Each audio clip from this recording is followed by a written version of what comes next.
juga tergantung dari harga. Jadi semakin mahal harganya, otomatis biasanya sih cenderung kualitas atau manfaat yang dihasilkan adalah lebih bagus lagi. Nah, seperti itu. Kemudian ada proses hardware devices atau processing hardware devices. Yang pertama akan saya bahas yaitu di sini adalah mengenai apa itu CPU atau Central Processing Unit. Ya, prosesor atau CPU itu sendiri merupakan sebuah otak dari perangkat device yang Anda miliki atau yang kita miliki ya, atau di dalam komputer ya. Yaitu yang tugasnya yaitu menerima instruksi, kemudian mengolahnya, kemudian mengeksekusi instruksi tersebut sesuai dengan perintah atau instruksi yang diberikan. Dalam prosesnya atau dalam fabrikasinya atau dalam pengolahannya, umumnya CPU ini terdiri dari dua jenis, yaitu yang 64 bit dan 32 bit, yang masing-masing tentunya mempunyai kualitas atau segmen yang berbeda ya, sesuai dengan tujuan tujuan dibuatnya fabrikasi tersebut ya. Untuk perbedaan tidak terlalu jauh signifikan perbedaannya, namun tetap disesuaikan sama kebutuhan. 32 bit oke, 64 bit juga oke saja. Kemudian beberapa produsen pengembang CPU atau yang produsennya ya, yaitu kalau di pasaran yang paling sering bisa Anda jumpai yaitu produk keluaran dari AMD, yaitu AMD Ryzen. Kemudian prosesor keluaran dari Intel dengan Core X series-nya yang dari Core i3, i5, i7 sampai i9 ya, seperti itu. Masing-masing produk yang dikeluarkan oleh para pengembang ini tentunya mempunyai segmen yang berbeda-beda di masing-masing serinya. Ambil contoh untuk yang di Core X series-nya Intel, umumnya yang untuk basic ya itu adalah Core i3, kemudian yang menengah itu biasanya di i5 atau i5, kemudian yang high itu di i7, sama yang paling high-nya yang sekarang baru keluar adalah i9 Extreme ya, seperti itu. Kemudian kalau di AMD Ryzen itu ada AMD Ryzen 3, 5 dan 7. Masing-masing juga tergantung segmennya, yang 3 untuk entry level, yang 5 untuk medium, dan yang 7 untuk high ya, biasanya seperti itu. Untuk perbedaan kecepatan dari masing-masing prosesor ini saya rasa tidak terlalu perbedaan signifikan ya. Hanya memang mereka masing-masing mempunyai segmen jualan yang berbeda-beda. Kalau AMD Ryzen itu walau menurut saya lebih cenderung ke arah multimedia atau yang berhubungan dengan grafik ya. Contohnya kalau bermain game dan lain-lain, saya cenderung juga menggunakan yang AMD Ryzen ini dibandingkan dengan Core X series. Meskipun juga Core X series juga bagus juga kalau dipakai bermain game dengan memperhatikan komponen-komponen lain juga. Intinya tidak terlalu berbeda jauh lah, seperti itu. Nah, itu untuk gambaran singkat mengenai guna prosesor dan beberapa jenis dari prosesor. Kemudian dalam sebuah sistem komputer juga ada yang namanya motherboard atau mainboard atau baseboard ya. Kalau saya sih biasa nyebutnya adalah motherboard atau biasa disingkat dengan MOBO. Nah, MOBO ini kalau diibaratkan itu adalah sebuah kayak kerangka manusia ya, yang nanti isinya semua komponen-komponen yang berhubungan dengan komputer yang agar bisa jalan itu akan dimasukkan ke dalam motherboard ini. Entah itu prosesor, entah itu RAM, entah itu hard disk dan lain-lain sebagainya akan dimasukkan ke dalam motherboard ini. Nah, sehingga menjadi satu kesatuan agar sebuah device Anda dapat berfungsi dengan baik. Dan motherboard ini umumnya terdiri dari dua jenis, yaitu ada ATX dan micro ATX ya. Bedanya umumnya sih yang nampak jelas adalah dari sisi ukuran. Biasanya kalau ATX itu ukurannya lebih besar dan lebih panjang dibandingkan dengan micro ATX. Nah, itu sekilas mengenai apa itu motherboard ya, yaitu gunanya sebagai menyediakan akses untuk setiap komponen dalam melakukan komunikasi atau sebagai kerangka atau wadah untuk menanamkan komponen-komponen pada sebuah sistem komputer. Kemudian ada juga yang namanya power supply. Power supply ini ada dua jenis ya yang yang pertama adalah AT dan ATX ya. Nah, kalau ATX ini biasanya menggunakan dua konektor, namanya biasanya konektor P8 dan P9. Sedangkan yang ATX itu biasanya menggunakan jumlah kabel yang berjumlah kabel pin ya yang berjumlah 20. Ada beberapa macam power supply tergantung watt, kemudian tergantung juga modelnya. Ada yang namanya modular, ada juga yang tidak. Terus pertanyaannya kenapa power supply ini penting? Karena semakin banyaknya komponen di dalam motherboard yang kita pakai atau di komputer yang kita pakai tentunya memerlukan arus yang lebih bagus, yang stabil ya.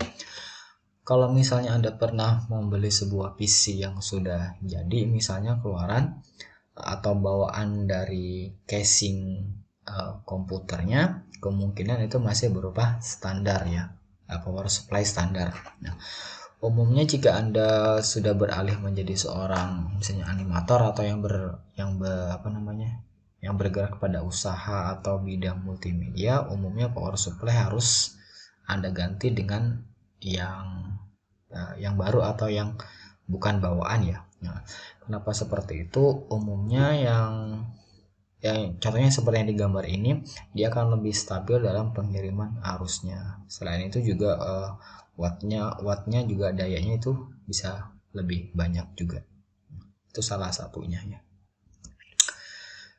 Kemudian untuk processing lagi yang berikutnya adalah RAM. Nah, RAM ini juga penting karena RAM ini yang istilahnya kayak urat nadinya sebuah sistem komputer ya. Jadi dia yang nanti bersama-sama dengan prosesor melakukan proses pemrosesan instruksi yang diberikan. Nah, jadi tanpa adanya RAM ini prosesor juga tidak bisa berjalan sendiri. Jadi tetap harus ada bantuan. Kalau diibaratkan ini sebagai organ tubuh itu seperti kayak urat gitu ya. Jadi urat-uratnya nanti yang menggerakkan organ-organ yang ada dalam sebuah sistem komputer. Oke. RAM sendiri umumnya terdiri dari beberapa jenis ya, yang dimulai dari DDR1, DDR2, DDR3, DDR4, dan DDR5 kalau tidak salah ya. Nanti bisa Anda koreksi sendiri. Masing-masing seri ini mempunyai bentuk pin yang berbeda nih. Kalau Anda lihat di layar Anda itu di bagian konektor pin yang tembaga itu ada cekungan ya, kalau Anda perhatikan. Nah, itu umumnya masing-masing seri mempunyai letak cekungan yang berbeda. Nah, karena nanti itu biasanya ditancapkan pada sebuah slot di motherboard yang sesuai dengan tipe DDR-nya. Misalnya motherboardnya itu ada slot untuk DDR3, kemudian Anda pasang yang DDR2 atau DDR4 atau DDR5 misalnya, ya itu tidak akan bisa masuk. Jadi harus sesuai dengan tipenya.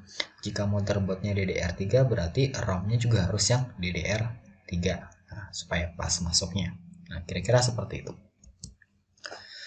Kemudian akan kita bahas berikutnya adalah mengenai storage hardware devices ya, atau media penyimpanan. Media penyimpanan yang pertama otomatis adalah hard disk atau namanya hard drive atau namanya hard disk drive atau bisa juga disingkat dengan HDD, biasanya seperti itu. Gunanya tentu saja ini untuk penyimpanan data yang permanen ya. Kemudian ada dua jenis hard drive yang sekarang ini lagi digunakan. Yang pertama adalah tipenya adalah SATA. Kemudian ada yang namanya ATA atau PATA, itu tergantung penyebutan. Nah, kalau saya sih biasanya nyebutnya adalah ATA dan SATA. Nah, seperti gambar yang Anda lihat, Pada gambar dengan kabel yang berwarna putih lebar itu umumnya jenis HDD yang dengan konektornya adalah ATA ya. Sedangkan yang berikutnya yang dengan dua kabel yang tidak terlalu lebar itu adalah SATA ya, atau gambar di kiri Anda adalah ATA sedangkan gambar di kanan Anda adalah SATA ya. Yang kiri ATA, yang kanan SATA. Sedangkan konektor dengan kabel berwarna kayak merah, kuning, hitam itu adalah kabel powernya. Nah, kira-kira seperti itu. Nah, itu untuk hard disk ada jenisnya itu. Kemudian selain HDD teman-teman ada juga yang lagi berkembang sekarang adalah namanya SSD. Jadi SSD ini adalah bisa dibilang penyempurnaan atau evolusi dari HDD ya. Nah, salah satu keunggulan dari SSD dibandingkan HDD adalah kecepatan yang semakin cepat ketika memproses, baik itu mengcopy atau meng-cut atau sebagainya. Kemudian ukuran yang lebih ukuran yang lebih kecil dibandingkan HDD, dan berbagai macam lagi keunggulan-unggulan lainnya.